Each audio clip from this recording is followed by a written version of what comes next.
In all the days of the Third Age, after the fall of Gilgalad, Master Elrond abode in Imladris, and he gathered there many elves and other folk of wisdom and power from among all the kindred of Middle-earth, and he preserved through many lives of men the memory of all that had been fair, and the house of Elrond was a refuge for the weary and the oppressed, and a treasury of good counsel and wise law. My Gavan and Melonin, and well met indeed. I'm Arachir Galadirthan, head of the modding team behind Divide and Conquer, and welcome back to Divide and Conquer, as we bring you the High Elves overview, the newly merged factions of Lindon and Imladris. Of course, in previous versions they were separate, now they are together. Now, before we crack on with the review properly, I just wanted to say that two of the key events that we're going to talk about, which is the recruitment of elven troops and the returning of elven lords, are both discussed at length in these two starting messages, and I recommend you read them if you're playing as the High Elves, because they will tell you exactly how to train your forces in the Gathering Our Forces, and in the second one, called the Lords of the Eldar, it will tell you exactly when your generals will return to you, where they are, who's coming, what they might be, and what they might do. So do have a read of those before you start the campaign, and then, as I say, I'll explain them in this episode. Now, just before I end the turn and move us to turn 2 and start the video properly, do note that there was a spawning issue with the High Elves in version 4.5, but a lot of people disagree with our approach, but we sneakily fixed the bug and re-uploaded version 4.5 the day after, which I appreciate many of you will despise because about 4,000 people downloaded it. But essentially, if you downloaded version 4.5 on the day it released, then just simply re-download it, or there's a hotfix on Discord. Otherwise, you won't have the problem at all. Okay, so I shall see you in a moment, and we'll start properly. Welcome then to the High Elves campaign. So let's deal with their starting size as we always do. At the beginning of the game, the High Elves have 4 regions: Harlond, Forlond, Mithlond, and Imladris. And the capital is Mithlond, so as to cut down on your corruption, because then your nearest 2 other regions are both over here in the west. But of course, you do have Imladris far out in the east, which stands out the High Elves as the only faction in the game that has a split domain at the start of the game. I mean, you could possibly count Enid Wythe, because Dol Vorn is all the way up there and the rest of your lands are down here, but 2 regions is not similar to an entire geographical region. So you do have some management that you're going to have to get over and get to grips with, but it's not too bad. It's eminently manageable. The terms of the starting army, you've got a few troops in Imladris. There's a couple of Lindar Bowmen and Lindar Guards. Harlond and Forlond have a couple of units as well, but you will note they don't have generals. We have severely reduced the number of High Elven starting generals, which is part of their sort of gameplay events, as we'll see in a moment. But in Mithlond, you do start with Círdan, and we'll come to him again in a moment. Now, moving across, we'll touch on Gildor in a moment. Over in Imladris, you have Captain Hurtassian and Captain Berriothian. They both are just 2 units of Dunedain Wardens, and then in Imladris itself there's a Manyar Swordmasters and 2 Lindar Bowmen. So you've got a small army over in the east that you can get on with, and a small army in the west, but training troops is going to be important, particularly in Imladris.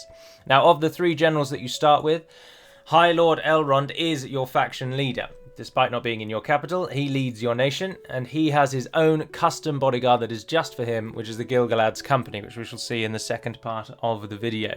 They are not used by his sons, they are just used by him, but note they have no upkeep, because they're completely custom, you can never train them, so they'd never be free, so instead we just made them free. So he doesn't cost anything, which is very, very useful. Also, they are one of the best units in the game, bar almost none, so very useful to have.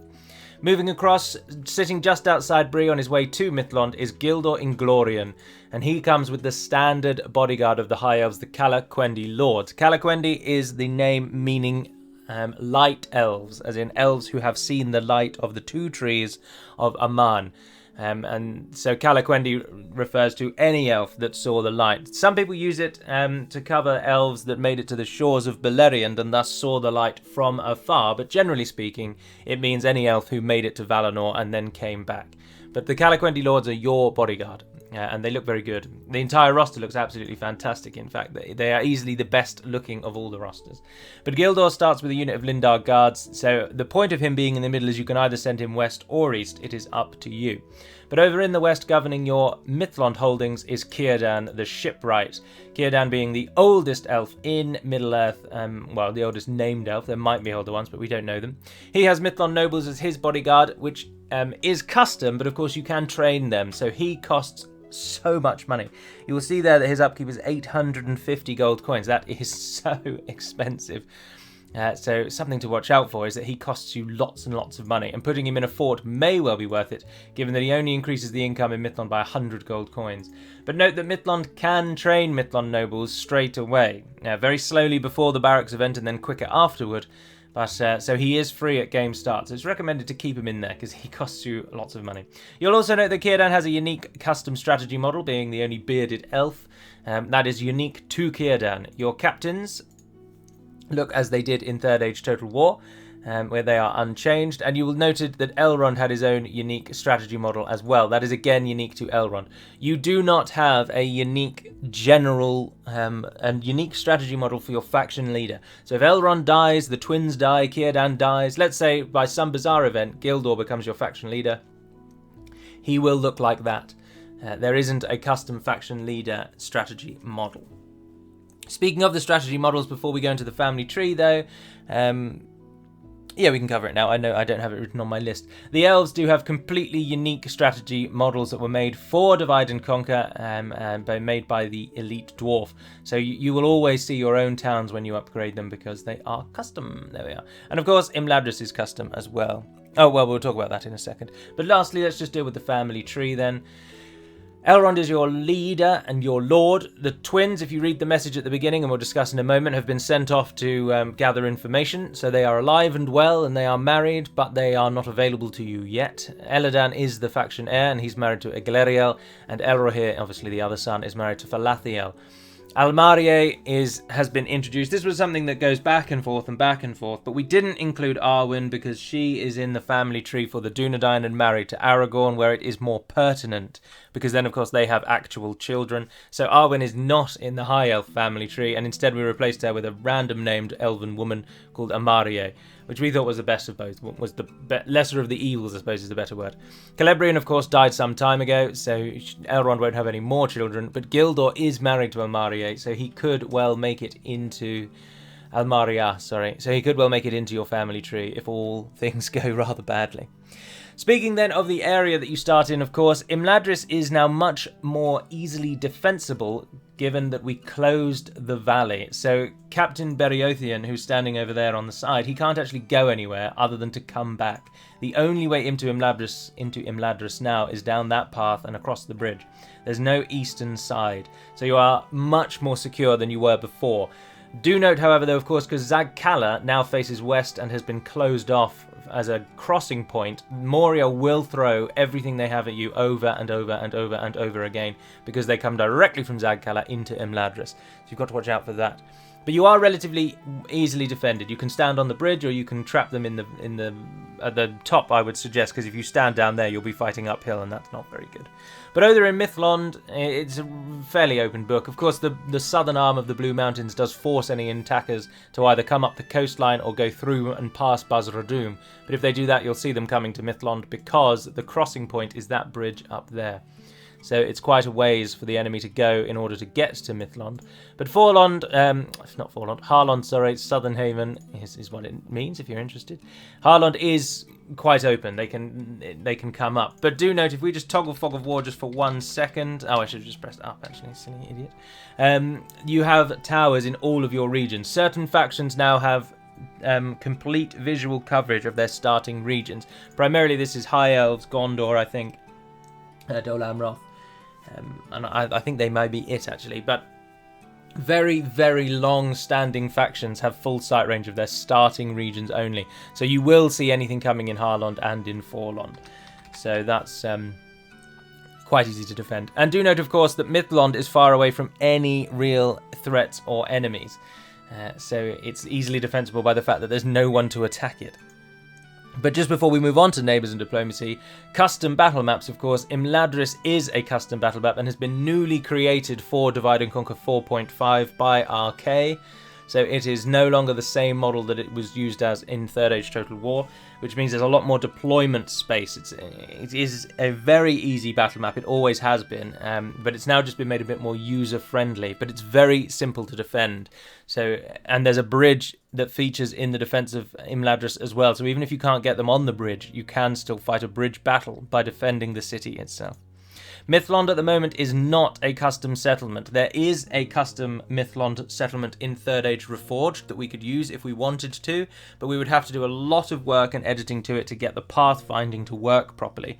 And I think it's possibly on our list of things to do, but it's at the very bottom of the list because it's a lot of work to edit an existing settlement to work for the AI. And if Reforged release a version which does work for the AI, we'll ask them if we can borrow it, and if they say yes, we'll pop it in, but otherwise Mythlond at the moment is not custom. The nearest other custom settlements outside of Imladris are mostly in the mountains. Obviously Goblin Town, Zagkala, both Morias, they are all custom. Anonena Rod is a custom settlement, Ostinethil is custom, there's plenty going around. Ostsul, of course, whilst it's a village, is actually the Fort of Amun Sul, but then as soon as it upgrades to a town, it returns to a generic northern Dunedain town. But anyway, the only custom settlement for you really is Imladris. So neighbours and diplomacy then. You start allied to the others of good faith in the north, the Dunedain and the Breeland, and you're at war with the Moria and Angmar. So Enedwaith are totally neutral to you and will be for almost all the campaign if you want them to be, because they don't like to attack the High Elves because their auto-resolve is not in their favour, so the AI tries to stay away from you. Sometimes they do get a bit aggressive, but they are so easy to defeat if you're playing as the Elves. They're no challenge whatsoever. Also, do note that you're not at war with Dunland yet, but you might be if you press down for Ostinethil. They may come for you, Ostinethil. They might come to try and take that from you, depends on how many enemies they've got at the time. But otherwise it's Angmar and it's Moria, and you'll have your hands busy with Imladris, certainly with Moria. Angmar will probably leave you alone as they fight against the Dunedain for some time, and once the Dunedain falls they'll move on Bree, and thereafter the Dwarves of Ered Luin. So Moria is your chief threat and opponent. But do note that Moria is at war also with the Vale, they're at war with the Dunedain, and they're at war with Khazad-dûm. So you're not their chief threat, but they will put a lot on you, so watch out for that. And your allies, of course, don't actually do too much. The Dunedain are a fantastic nation, or a fantastic example of an AI nation that does nothing. They're very good if you play as them, they're useless if the AI plays as them. They will survive for some time, but they barely ever expand, because it takes all of their strength just to hold Angmar back, and they can't claim any land. So they don't do very well aggressively, so you're not going to get much help from them. But Bree will probably keep Enedwaith and Dunland in check. Particularly Dunland. Dunland and Bree either start at war already or almost always go to war. No, they do start at war. So they will always fight, and Enedwaith might get involved. It depends who they side with. So then we come to economy, buildings, diplomat, ships, blah, blah, blah, blah, blah. Over in Imladris there's a couple of custom buildings. There's the Last Homely House, which does give you a diplomat and a public order bonus. It's there for just for flavour, really. Same with Gilraen's Memorial, that's Aragorn's mother.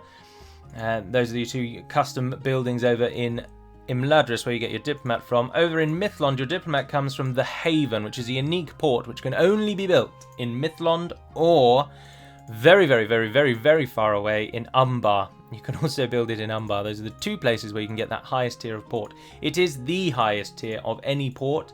Or no other faction gets that top tier, so it's for you and you alone. And you'll note it gives you a couple of units, and all your ships, of course, come from here. Oh, and it doesn't actually give you a diplomat. I've lied about that. So sorry, your diplomat comes from Imladris. But in terms of buildings, the Elves are no longer restricted at anything. In previous iterations of Divide and Conquer, you couldn't build castles or strongholds, but now you can build everything. But do note that your castles and your strongholds won't have castle or stronghold themed battle maps. They will be elven towns. We thought, again, there aren't any generic elven castles or strongholds, and whilst it's on the to-do list, they haven't been created yet. So for the meantime, as a sort of placeholder, elven castles are just elven towns on the battle maps. So your battle maps are all rather samey, but then you won't really be defending many of your own battle maps, to be honest. The Elves are such a powerhouse nation, you'll be attacking everyone else's, so it won't really matter. I do think they do have unique strategy models, though, yes, as proven by the Lorien castles down here, because you have the same models as Woodland Realm and Lorien. Although I think that Lorien has unique in that they have golden trees, whereas you don't have golden trees. So let's look at Erun Tholon.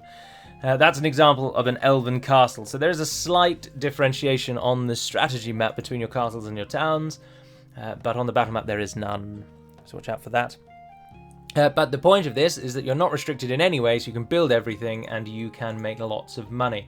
You get sea trade, which is a big money maker if you can get a lot of ports, because remember you can trade with yourself, which does generate good income, and but ideally you want to trade with others, but you can trade with yourself, and so ports can make a lot of money through that. Your blacksmiths, you go all the way up to Noldorin Armourer, which gives you Noldorin Plate, but of course in the Gwaith y Myrdain, which only shows up in Osnethil because of the way it works now, you can get an extra tier of blacksmithing in the Gwaith y Myrdain only. So Osnethil is your #1 spot for troop recruitment and for blacksmithing, because the Gwaith y Myrdain, the Jewelsmiths Guild that you can build there, gives you the best armour. But outside of that, you do get 5 tiers of the armourer, so you get good armour anyway. Master Builders is what everyone gets. Marketplace, you get all the way up to the 4th tier there. Your mines, but you don't get especially good mines. I think the Noldor... No, I mean, you should get slightly better mines than everyone else, but in practice I think the dwarves, it's the dwarves and then everyone else. You may get slightly more money than other nations. I can't recall if we did include that for the Noldor or not. But anyway, you get mines, it's not a problem. And obviously the inn all the way to the top. I was looking for bank, but I don't think you do get a bank. No, you don't. So then turning to your guilds, you've got the History Guild, which gives you a population growth bonus, order bonus, and a culture bonus. It is a purely domestic building. There's no military benefits to it at all. It helps you keep your towns as your towns. Then you do also get the Warriors Guild, a Bladesmith Guild giving you a melee weapon, the Master Bladesmith then gives you morale bonuses, and the Noldorin Bladesmith Guild, which can only be built once in the entire world, so you will likely not get it. But if you do, it's a second location where you can upgrade to Celebrimborian Plate, which allows you to get that extra tier of armour. Otherwise, though, they're a melee weapon bonus building and a morale bonus building. And we'll talk about the barracks a little more in just a moment. Before we just finished off talking about the fact you don't get an advanced blacksmith. You're one of the nations that don't, because you are the best blacksmiths. So again, the notion behind the advanced blacksmith is for someone like Enid Wythe, for example. If they were to capture elves and capture elven smithies, they would be able to ask the elves, or force the elves, to show them how to be better armourers, because the men of Enid Wythe are not skilled with with forging at all, but the elves are. So that's the point of the advanced blacksmith. You're basically forcing the local populace to share their knowledge with you. Whereas as the High Elves, the only nation that's possibly better than you in terms of smithing are the dwarves, but you're such on par that we've not included it. So you don't get an advanced blacksmith, and your top tier blacksmith is, again, Osnethil. You are also a nation, of course, that gets ships, and not only are you a nation that gets ships, you are the best nation that gets ships. So the Numeramar is your starting ship, and the Palaran is your second. Everyone only ever gets 2. And yours are the best. So an army of Palarans cannot be beaten on the map, unless the enemy you're facing perhaps maybe has tons of stars, and then they might be able to best you. But generally speaking, the only people that will beat you on the sea are people who outnumber you substantially. The Ardenaim are the second best naval nation, and they're so far away you're unlikely to really bump into them for some time. After that, it's Gondor and Dol Amroth, and you'll likely be allied with them, and then it's everyone else that gets boats. But the nearest nation to you that actually gets boats is Enid Wythe, and your Numeramar will wipe the floor with the dragon boat that they get, so don't be worrying about naval supremacy. It comes hand in hand with playing as the High Elves. So then we move on to your gameplay events then. So let's start with your faction generals first. So if you've read that message at the beginning, you will of course know exactly what's going to happen, but after 15 turns, the twins will spawn and they will join you. One of them spawns near Imladris and one of them spawns in the Weather Hills. You get a message that explains they've returned. The twins now come with Dunedain mounted cavalry archers. That's tautological. They come with Dunedain cavalry archers as their bodyguard, which many of you will be like, no, that's absolutely ridiculous. I can't believe you've given 2 of the most iconic elves such a weak bodyguard. But let me assure you that respawning and replenishing 77-man Dunedain cavalry archers are a fantastic unit at any point of the game. And you'll be able to kill many enemies with their arrows and then charge in and do a lot of damage as well. Of course, there could be better units that they could have, but we wanted to make sure that they were mounted, and we couldn't give them the ridiculously OP mounted Elven cavalry. So instead, they come with Dunedain cavalry. And they come back to you, as I say, at turn 15. You don't have to do anything at all. You could have just sat in your territories for 15 turns, and then they will just spawn and join you. That's the point of them. The other generals that spawn are Glorfindel and Dornanorsten. Now, Glorfindel will spawn when you have 15 regions. So at game start, obviously, you've only got 4. But by the time you get 15, Glorfindel will spawn. Glorfindel spawns with Elderinwe Roquen, which are the best cavalry unit arguably in the entire game. You can't train them yet because you need Ostinadil. But they're an absolutely formidable cavalry unit. And the premise there being that at the time that you've got 15 regions, the campaign is basically almost over. So Glorfindel is just a fun little reward. So you can go and wipe out thousands and thousands and thousands of gobos without any trouble whatsoever. But it doesn't matter at that point, because when you've got 15 regions, you've basically won the game. So Glorfindel is just a nice little fun addition at the end. He's not going to really change anything. Unless the other alternative is Glorfindel will spawn when Angmar has less than 2 provinces remaining.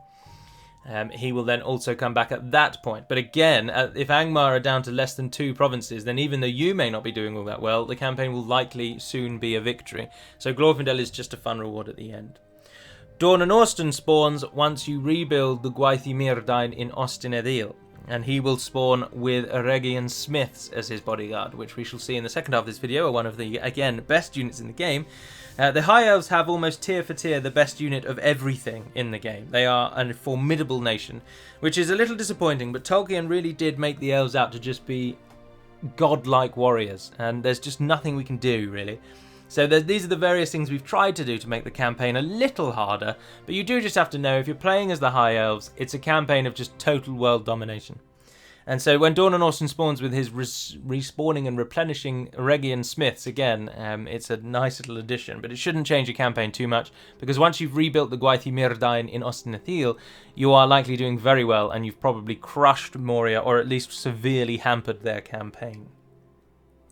So those are the 3 or 4 generals that will spawn for you. You can, of course, also get generals come of age and whatnot. There's no other restrictions on generals, but you'll get those 4 dedicated spawns. So 15 turns in, you get the twins.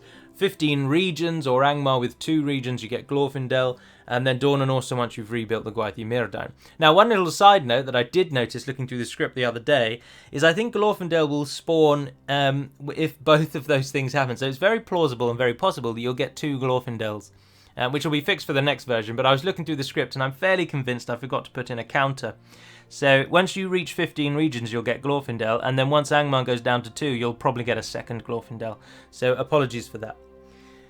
Right, then the final thing is to discuss your barracks, because this is going to throw so many people off, and we get questions about it all the time, and it does make you want to smack your head against a wall. But we have explained in the message at the beginning how this works, but many people will still struggle with this. There are 2 types of barracks for the High Elves. Let's start in, I think Imladris has possibly got both. Yes, it does. Perfect. So there's the Noldor Guard Hall and the Lindar Barracks, or Teleri Barracks, sorry. Do we have Teleri Barracks? There we are. We can't actually technically build it in Imladris. It's been gifted to Imladris at the start of the game, but Imladris is not actually a region that should be able to build it. Oh no, yes it is. Yes it is. Ignore me. Let's swap to the cities, we can see it better. So the Teleri Barracks starts as Teleri and Teleri Royal Barracks, and the Noldor is Noldor Guard Hall and Noldor Barracks. The Teleri Barracks is only available as long as you own Mithlond. As soon as you lose Mithlond for whatever reason, you can no longer build the Teleri Barracks. Not only can you not build the barracks, we won't destroy all barracks in existence, but if you lose Mithlond, you can no longer build new barracks, and you also cannot train anything from any existing ones. So all of the Lindar units, which we'll see in the second half of the video, they all require the Teleri Barracks, and the Teleri Barracks requires Mithlond. So you need Mithlond to get all your Teleri units. And likewise, you need Imladris to get the Noldor Barracks. But before you even worry about, do I have Imladris or do I not, you can't actually even build the Noldor barracks until you have captured Ostinethil. Once you've captured Ostinethil, the barracks becomes available, but then if you lose Imladris, again, the barracks you cannot build, and then you can't train anything out of existing barracks. But that's the Noldor one. So the Noldor has an additional step in that it requires Ostinethil to even build anyway, and once you've then got it, if you lose Imladris, you lose the ability to build it. So it's very unlikely that you'll lose Mithlond, like really, really, really unlikely, unless the Ardenaeum invasion at turn 80-ish catches you off guard, which I forgot to mention. Oh, we can mention that now. Mithlond gets invaded at turn 80 by the Ardenaeum. You get very little warning about this, and the army is very, very strong. So watch out for that. And if you lose Mithlond because of that, then you'll lose the Teleri Barracks. But that's the only point in the game where you will realistically have a chance of losing the city of Mithlond. Imladris, however, you could possibly lose if Moria really piles on the pressure and you possibly don't defend it well enough, or there's some sort of unlucky fluke in battle that means you lose. But Imladris has a higher risk of being lost, but still a low risk overall, I would say. On top of that, the Noldor barracks is only available in grassland and mountain regions. So get used to reading the Green Book and learning what is what, because it is important for the production and building of your barracks. So Greyhavens, Forland and Harland, and so over in Mithlond, for example, the Greyhavens is the only region you can actually build a Noldor barracks. Also do note that the High Elves are one of the few nations that actually have their descriptions set out for you, which is quite good.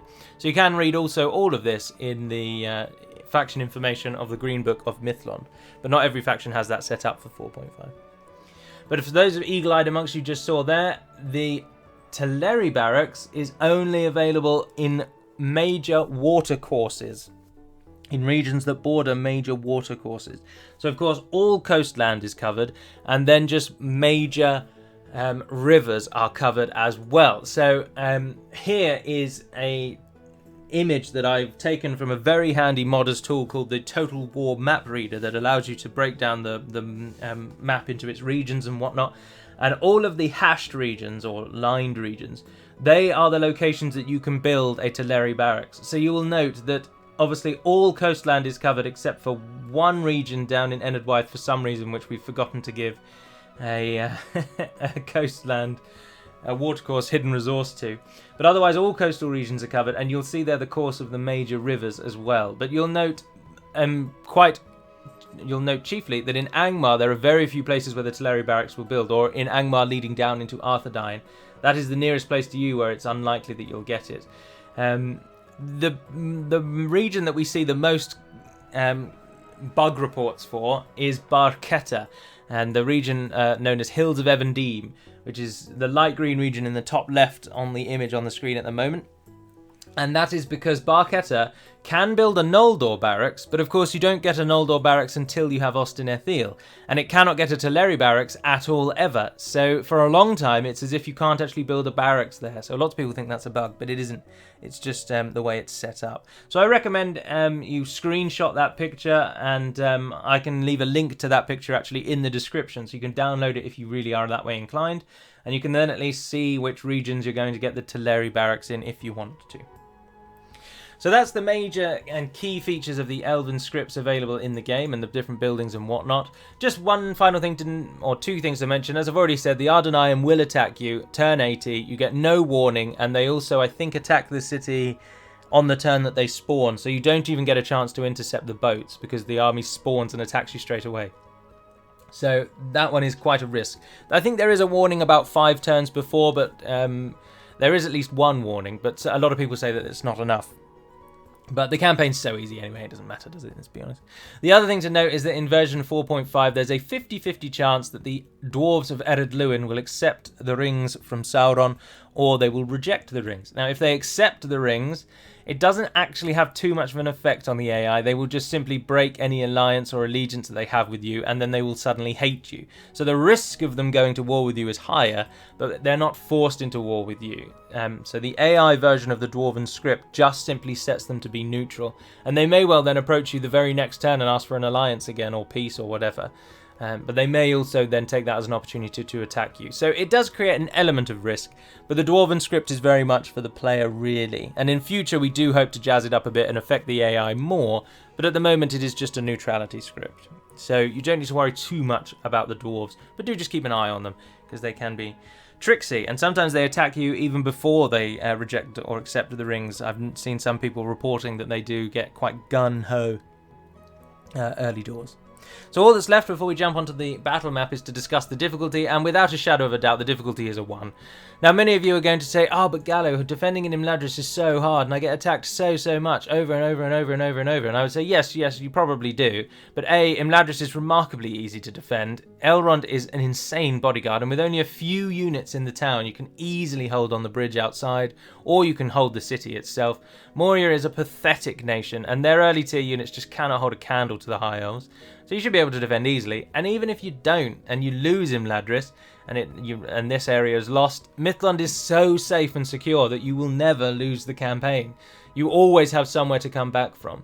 The challenge for the High Elves really is just maintaining the large and vast corruption that your cities will feel and affect because your realm is so divided. At the moment, though, the corruption is only 500, which isn't too bad, is it? But we are losing about 2,000 gold. But everyone's standing outside, that's why. So the campaign is easily a 1. There's just no trouble. And the High Elf units are the best, bar none, as I've already mentioned, as we'll see in a moment. So your battles are always easily winnable. There's plenty of rebel regions, which I didn't touch on because you can just see them all around here. So there's plenty of rebel regions to expand into in the west, whilst Imladris is dealing with defence. And then once the west is secured and you've got a nice financial bubble, you can use that bubble to float Imladris and start ruining the lives of Moria. Now, do note, on the long campaign, because the High Elves are quite an easy faction, and the goal of the High Elves, the reason they're staying in Middle-earth, in the DaC universe, is to stop Sauron's incursions and uprising and just his impending victory. So the long campaign victory conditions are to defeat Mordor and Isengard. You don't actually have to defeat Moria or Angmar, because they are lesser players, they're minor players.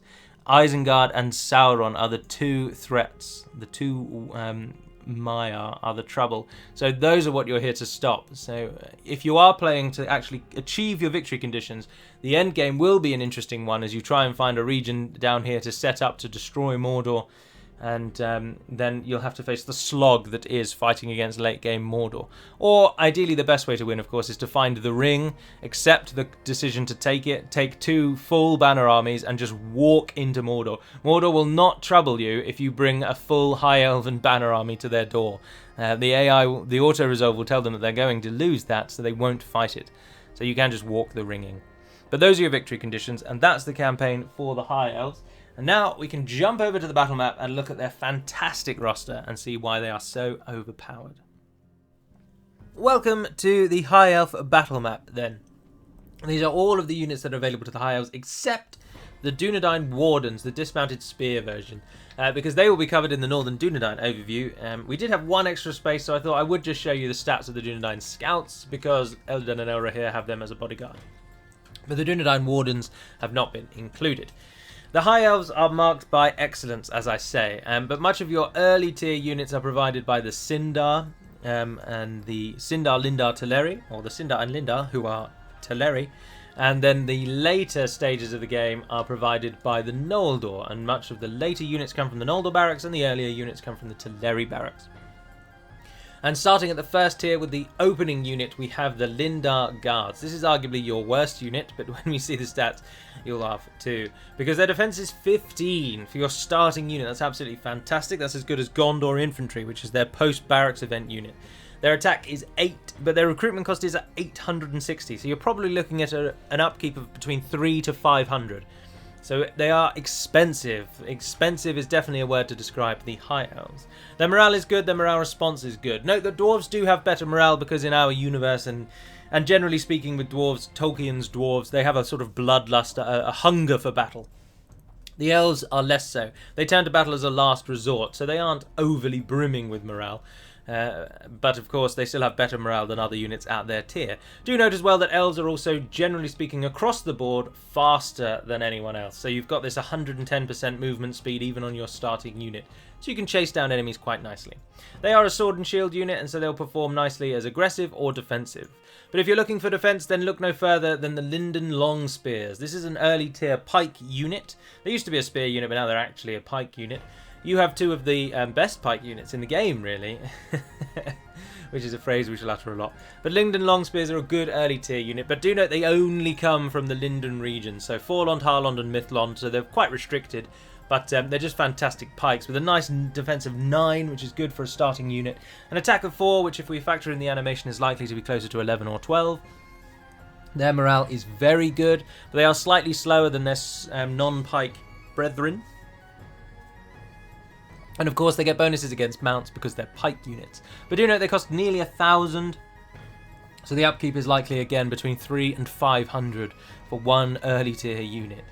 You also get, coming from the coastlands only, and one of the best looking units in the entire roster, are the Lindar Mariners. Now they are your only javelin unit, so they've performed that nice little niche role, and once they finish with their javelins they are dual sword wielding units, I think, if memory serves anyway, or some of them have axes. Dual axe wielding units indeed. Note that they're effective against armour, and I believe that is with the javelin only. I don't think that's both weapons, so the javelin's good against armour, but the normal melee weapons I don't think are. But I could be wrong. They require a coastal region, though, so they don't come from the Teleri Barracks. They come from the port, if memory serves. So you literally can't build them anywhere that doesn't get a port anyway. I'm fairly certain that's the case. But they may come from the barracks, and if they do come from the barracks, they require coast only, which is, in essence, almost everywhere you can get a Teleri Barracks. There's 1 or 2 locations where the Teleri Barracks is linked to what is a major river in Middle-earth, but on our game map hasn't been shown as a major river, and so the barracks might be available, but coastal units aren't. But I'm fairly certain the Mariners come from the port, so that you should know where they come from anyway. Their movement speed is 110, morale's very good, 65 meter range and high accuracy, which is good, so they'll hit what they throw at. They're very expensive. Their melee is 10 when they finished with their javelins, which is really good for an early tier unit. That's really, really high. And their total defense is 14, so slightly lower on the defense than the guard. But in almost all cases, you would want the Lindar Mariners over the guards, because they'll throw their javelins first and then do the same sorts of damage. And then ideally you want the long spears if defense is what you are after. You also get 1 archer unit at the earlier tier, the Lindar Bowmen. And they are fantastic archers with a missile of 5. Your starting archery unit has a 5 missile attack. You're just such a good nation. This nation really is the best. That's the word to describe the High Elves. But they come obviously from the Teleri Barracks, so again you'll need Mithlond to get them, and you'll need an area with a major watercourse. Their range is 170 meters, but their accuracy is only average. And they only get 20 missiles as well. But once they finish with their bows, they're dependable enough that they won't die from enemy fire. Note that they don't have a shield at all, though, so their anti-archer defense is only 6. So that's a bit of a risk. Enemy archers will be able to take them down. Particularly the archers of Angmar, for example, who are actually quite good. Isengard, the crossbows you'd need to watch out for, but Moria doesn't have anything you ever need to worry about. And then, as we say, the Twins Bodyguard, the Dunedain Scouts. Now, still many of you are going to put long and lengthy comments explaining why this shouldn't be the Bodyguard, and you please feel free to do so, but nothing will change. We discussed it at length over a long period of time with all the beta testers involved, and we settled on the Dunedain Scouts. They are far and away arguably your worst unit, but the Twins spend almost all of their actual canonical lore time with the Dunedain. They are basically our Dunedain who just happen to be elves. Almost all of the snippets of information we have about the Twins is that they pretty much spend all of their life with the Dunedain. Primarily avenging the death of their mother, but also just assisting the Dunedain where they are needed. And so having Dunedain Scouts for them is so thematically correct, and it helps them not be ridiculously overpowered, because the melee is only 5, the defense is only 8, but the missile attack is 5, so their role is not really dedicated cavalry, but it is just excellent cavalry archers. A missile attack of 5 on a cavalry archer is really good. So they are useful. But do know they come in at turn 15 and they will wipe the floor with any goblins that you come across. So do not worry about your main enemy besting you, because they won't. The Dunedain scouts are better than the goblins by some margin. They're also highly accurate, which is good, and their range is 120 meters, which is not too bad for a cavalry unit again, and they have 28 missiles, which is quite nice. They're slightly faster than other cavalry at 105%, but you won't really face much cavalry in the early game anyway, so that's not a problem. Right, then the Barracks event roughly kicks in somewhere around here. I know that the Amanyar Swordmasters come in before it, but the Barracks event is roughly down this line. But turning then to your first Noldor unit, once you get the Noldor Barracks, they are the Amanyar Swordmasters, and they are a strike infantry unit that is not armor piercing. But they frighten enemy infantry, which is very handy. Their attack is 16, which is ridiculously high, and their defense is 17 as well, so they will survive for a long time as well as dishing out good damage. They have very good morale, and they're faster than most other units, but again, no very high cost. They used to be called Tulkus's Faithful or something like that, but they were slightly reduced in skill and now are Amanyar Swordmasters. Joining them at this second tier then is the second tier of the Teleri units, being the Sindar. So the Lindar make up your militia and the Sindar make up your mainstream. The Sindar primarily come in the three sort of dedicated forms that we see in almost every faction. So you've got a more defensive-minded one in the Spearman, an aggressive one in the Axeman, and an Archer. And we shall start with the Spearman. So this is your first dedicated spear unit. I was going to say your first... It probably is your first dedicated anti-cavalry, because the Linden long spears are really rare. They only come from 3 regions, whereas the Sindar spears come from everywhere that you can get a Teleri barracks. So these are likely to be your main cavalry, anti-cavalry unit for much of the game. Total defense of 24, an attack of 12, which is really good for a spear unit. 1,200 though on the cost, so you're creeping up into the 600 range on the upkeep now, circa 600 anyway. They're very good morale again, and good morale response, and again, all elves being slightly faster, they move quickly. They also look, again, fan-bloody-tastic, and they have such crisp and high-quality detail. Next up are the Sindar Axemen, which is very much the defining unit of the Sindar. Tolkien frequently wrote about how the Sindar favoured axes over all other types of weapons, and lots of people always point this out as a bug, and they say, why do the elves have axes? Surely that's a dwarven thing, they should have swords. And we get to do that. Actually, the Sindar are known for using axes, and it's one of those just fun little delightful moments you get on the internet. But their attack is 10, their defense is 21, so a good little unit to hold the line with, and they're effective against armor. They are in fact the first unit that isn't sort of odd in terms of the Mariners, that is effective against armor as its mainstream. So their main weapon is anti-armor. Whereas, of course, the Mariners, you only get 3 javelins and then you're back to not being effective against armor. So, unless I'm wrong on that. So these are certainly the first dedicated anti-armor, which makes them very, very useful to you. But again, they're very costly, very good morale, and slightly faster movement speed. You also get the Sindar Archers, which of course are just a direct upgrade of the Lindar Archers. And again, look very, very nice. Sindar Archers, 10 melee attack, 7 missile versus the 6 and 5 of the Bowmen, and their defense is 16 versus the 12 of the Bowmen. Now do note again that Sindar Archers have no shield, so their anti-archer defense is only 11, but that is as much as the total defense of the Lindar Archers, to give you an idea of how there is almost a double strength version of Lindar Archers, apart from their missile is only 2 better. So not a double increase in archery, but still, we're now getting into the range of archery that humans can only dream of. So you're surpassing human archers with your second tier archer unit. Note again though that they're very costly. Their range is 190 high accuracy and 26 missiles. So a very good archer unit. You should use them as often as you can. The second and third Noldor entries are both mounted in Amanyar Riders and Amanyar Rangers. So Amanyar Riders are the dedicated cavalry for you for almost all of the game, because the only other unit is very restricted, as we'll see in a moment. So this is your main and chief cavalry unit, and they have an attack of 7 and a charge of 7 and a defense of 16, which is good in the early game and quite poor in the late game. So your cavalry is not really your defining feature. Their morale is very good, their morale response is good, their movement speed is 110%, so again, they're faster than other cavalry, which does help them out a lot, but they don't really get any other benefits. They're not good against other cavalry, so they're not cavalry killers or anything like that. And as I say, they're good in the early game, but not as good in the later game.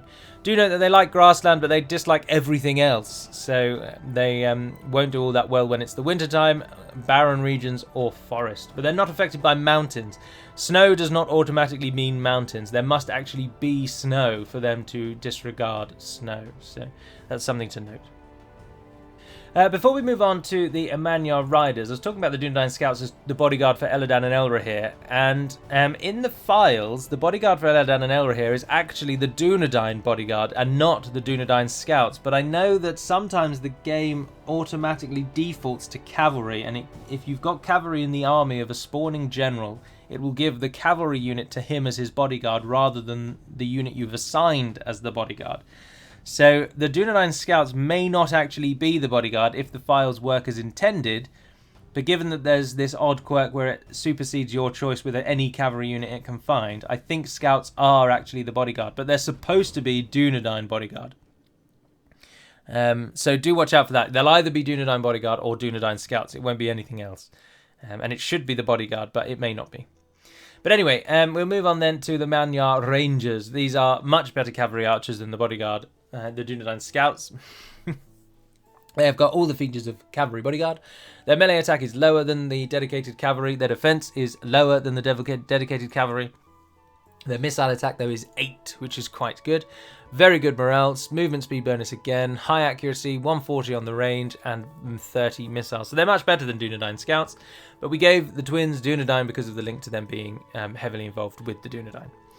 But the Rangers also are a Noldor unit, so any Amanyar unit is one of your Noldor offerings. They come from the Noldor Barracks.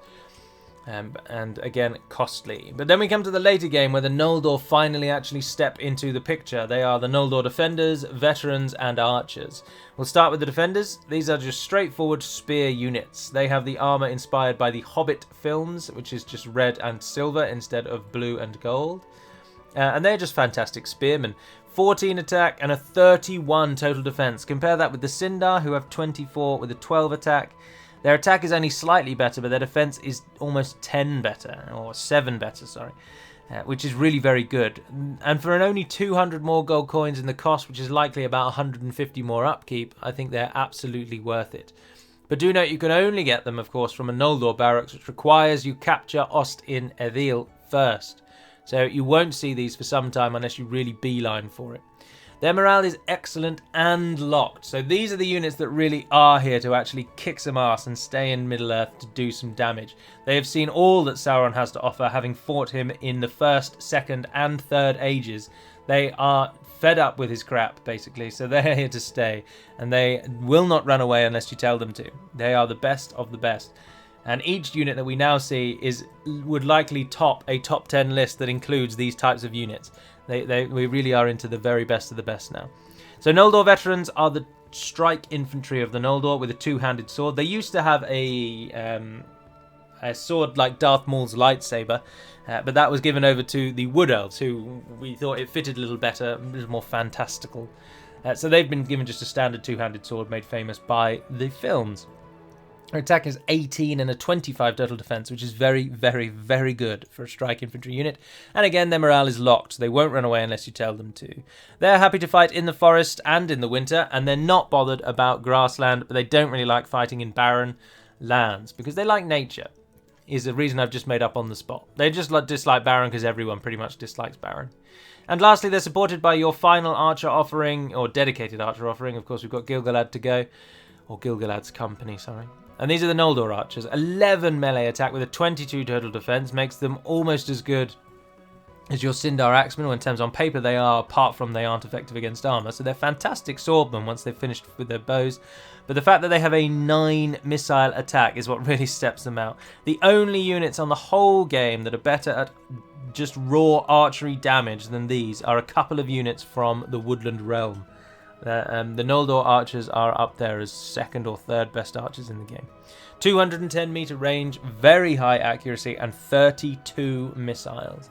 Means they'll be firing for most of the game, and if the enemy is foolish enough to try and fight them in melee, they'll take them down there as well.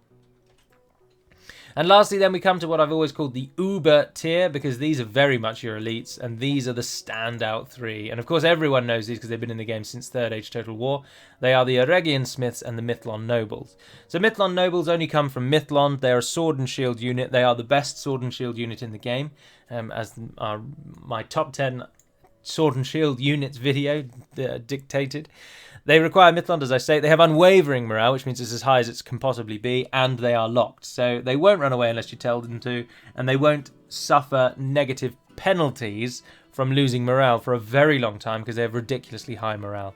They cost so much money, though, and as you've seen from the campaign side, their recruitment is 1,700 and their upkeep is 850.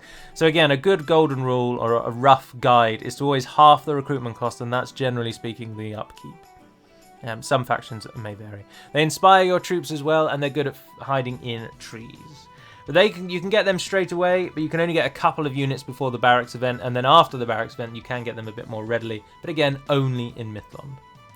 The Eregian Smiths are a hammer and shield wielding warrior from Ostinadil, and they come from the rebuilt Gwaith y Myrdain, and they are very expensive again, but a fantastic unit because they have a 15 attack that is effective against armor, and their defense is 40 overall, with 22 of that being armor.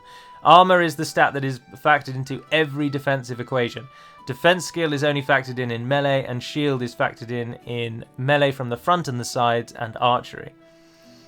So armor being so high is very useful. But do watch out then, because armor piercing units will do quite nicely against these. And indeed, actually, their biggest threat really is Ennard Wyth's late game javelin units, who are one of the few units I've seen that can actually really tear the Smiths to shreds and play against them very efficiently in terms of resources lost by each side.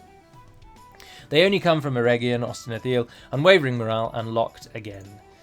And then finally, Imladris now has its own standalone unit as well, not to miss out on the party. And these, of course, are where the armor made famous by the Lord of the Rings trilogy rather than the Hobbit trilogy. And they look fantastic. And they are a pike unit. And again, as I've already mentioned, arguably the best, possibly the first Legion of Khazad-dûm could outstrip the TNO of their title. But they are some of the best pikes. An attack of 9, so that you can just imagine how much they can kill in battle. Total defense of 27 as well. So even if the enemy does make it through the pike line, it's going to take a lot of damage to bring them down. Their morale is only excellent though, so 1 tier lower than the Nobles and the Eregian Smiths, but again it is locked. They require Imladris or the rebuilt Gwaith y Myrdain, so you can get them in 2 locations, but you need the right rebuilt Gwaith y Myrdain before you can even train them. So they're restricted for quite a while. But they are also supported by one of the best cavalry units in the game, the Eldarinwe Roquen, which just means Eldarinwe Riders, and Eldarinwe Tierno just means Eldarinwe Guard. The Roquen are just fantastic charge cavalry. An attack of 12, charge of 13, total defense of 30 as well, so they'll survive very, very well, and their secondary attack is also quite high at 10. They are faster than most other cavalry as well, which helps them, and they don't have a barded horse, which is a benefit because barded horses, or horses that have that generally speaking have a caparison, they are very slow. They have a slower animation, which is something that I don't know if the game creators ever actually really intended, or if it was a side effect they never fixed. But certain animations slow certain unit types down, and the barded horse just has a slower animation. So even if you give it a higher running speed, you have to really, really boost the running speed in order to get it to run as fast as a normal horse. So these are a very, very fast unit is the point I'm trying to make. And other cavalry of this tier is usually barded, so is often quite slow. So they have the benefit of being heavy and fast. And that only leaves us then with the 2 bodyguard units. We'll deal with Gil-galad's company first, because only Elrond has these. And indeed, they have Elrond's voice. That's how you give custom voices, by having a unit that uses that voice. So if they worked for anyone else, then Elrond would speak for lots of people. But they inspire your troops, and they frighten the enemy troops. They aren't effective against armor. They are just sword and shield wielding units once they've finished with their bows. No, sorry, 2-handed sword units. But do note they are the first unit I think we've seen.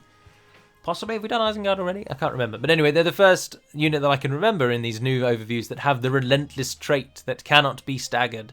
So even though they are small in number at only 32, Elrond's security stat might boost them up to around about 40 to 45. But still, that's quite low. But they can no longer be surrounded because they cannot be staggered. So if one unit is trapped and is attacked by 6 goblins, he won't be perpetually locked in the stagger animation until they finally kill him. They will still damage him, so you still don't want to get them surrounded because the risk of them dying is higher, but they will always now fight back. They simply never get staggered. They will always do their own attack animation, which means they kill so many units. They also have unwavering and locked morale, so they won't run away, and the morale is very high. Their accuracy is exceptional. Their range is 235 meters, their missiles are 38, and their missile attack is 11. So I think they are actually, technically speaking, the best archer in terms of raw damage, but the Hinidaur of the Woodland Realm do take the top spot of best archer overall, because these are only one unit in existence. You can never train them, you can't retrain them. Elrond is the only unit that ever uses them, and once he dies, they are gone. So do watch out for that. They have a total defense of 34 as well, which is up there as one of the highest overall defenses. So they're just a fantastic unit, and if they were any bigger, they'd be ridiculously powerful. Lastly then, your bodyguard, the Calaquendi Lords. So the Calaquendi Lords are just sword and shield-wielding warriors. They're just a better version of Mithlond Nobles, really, but they're smaller in number. So the Calaquendi Lords have a 15 attack. No, I've totally lied to you. They're worse than the Mithlond Nobles. Oh dear. Normally they're better than your best, but I suppose because the Mithlond Nobles are so OP, they have to reduce a little. So they're a slightly worse version of Mithlond Nobles. 15 attack, 6 charge, 33 defense. They have excellent and again locked morale, so your generals won't run away unless you tell them to, so watch out for that. It can sometimes be a negative rather than a positive. And the movement speed is 5% faster than everyone else, as all elves are. They are in fact actually a slightly better version of Sindar Axemen rather than Mithlond Nobles. So that's the comparison.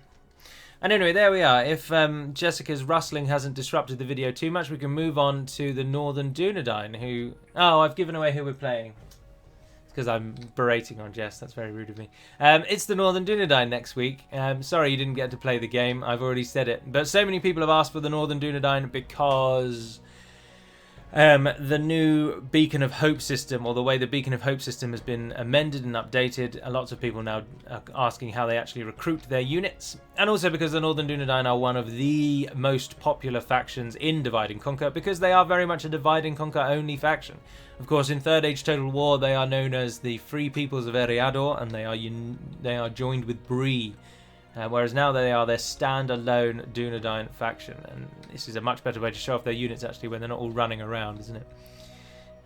But there we are. There's some of their nice Arnorian themed armour on the riders over there. But we're up against the Northern Dunedain, so I don't think we really actually need to go through the charade of having them all fight each other, but I suppose we can.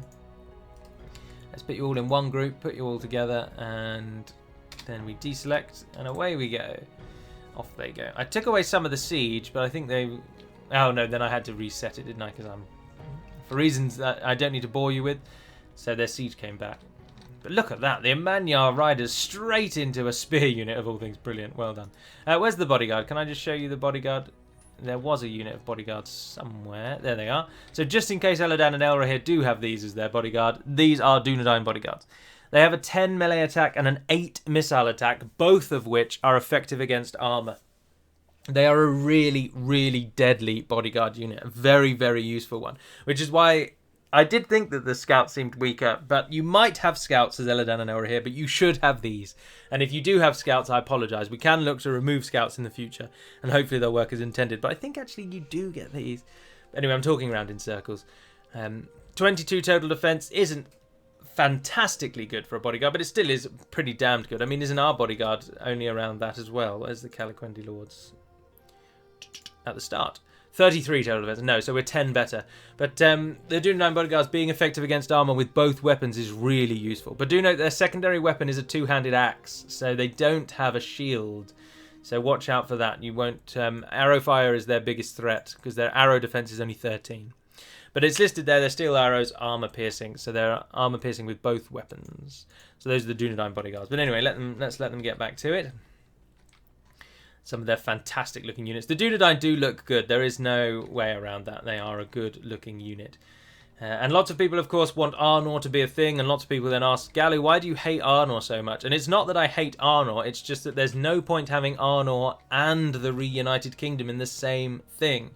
because when Aragorn became High King of the reunited kingdom, they didn't re-establish Arnor, they just created the reunited kingdom and he became the king of it all. And then in the Fourth Age, maybe they separated Arnor off again. We can't say because nothing's been written about it. But certainly for the information that we do have, he didn't restore Arnor. He just became the king of the land that was Arnor, and then more importantly, the king of Gondor. Because of course, in the Third Age, Gondor is significantly more important and alive than the Dunedain. The Dunedain are one of the factions in the game that have a shot at being top of the list of factions that shouldn't exist. Because the Grey Company was something like 30 men when it actually came to support Aragorn in the Paths of the Dead, or just after the Paths of the Dead.